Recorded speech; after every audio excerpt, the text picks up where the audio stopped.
Sengiphinde ngabuya ke khona la kuZimi Live. Before ngiyodabeni ke mbukeli ngicela nje ukuthi ungakhohlwa ukulike and ke usubscribe awuthi ke nguzele nazo. Namuhla nguphathele kudaba oluthinta umkhokha nenkolo ke yamaKristu, udaba ke nje olusematheni. Bayakhalaza abalandeli bomkhokha, bakhala ngababhali and futhi ke bakhala ngestoryline esithinta ke ukhulekani. Ngiyathemba ke mbukeli ukuthi umbonile uMvelase emthatha ukhulekani emhlabeni and ubeke sembuyisa and umbuyise ke sekholelwa kwinkolo yamaJudiya.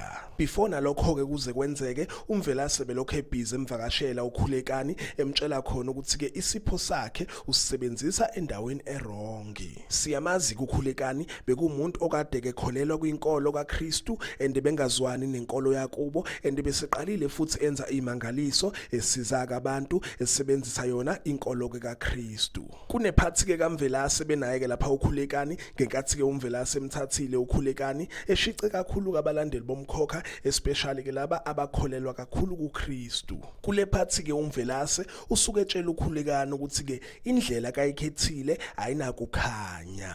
Kunenye ke futhi phathi lasho khona ukuthi ke uma ukhulekani ebuyela kumaJudiya uzothola ukuphila. So abalandeli bawo kumkhokha babeke sebecomplaina lapha einkundleni zokuxhumana besho khona ukuthi ke umkhokha udicelela inkolo yamaKristu phansi.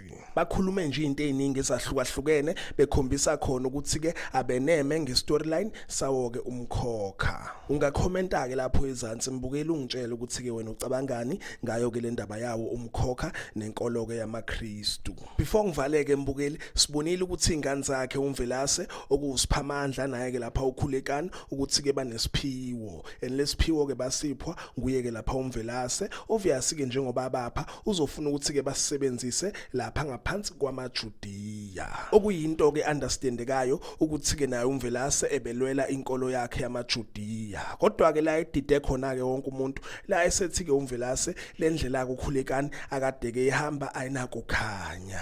If uyibhanga elinyiso ke futhi mbukeli umkhokha ubuzama lapha usitshengisa istoryline sakhe ukhulekani ukuthi ke noma engahamba ekiphi inkolo kodwa ke njengoba ubaba wakhe amupha isipho kuyomele ke leso sipho asisebenzise ngaphansi kwamaJudiya. Hayi ngoba bebukela phansi inkolo kaKristu kodwa ke bazama ukusitshengisa ukuthi ukhulekani kuyomele esebenzise isiphiwo sakhe lapha ngaphansi kwamaJudiya.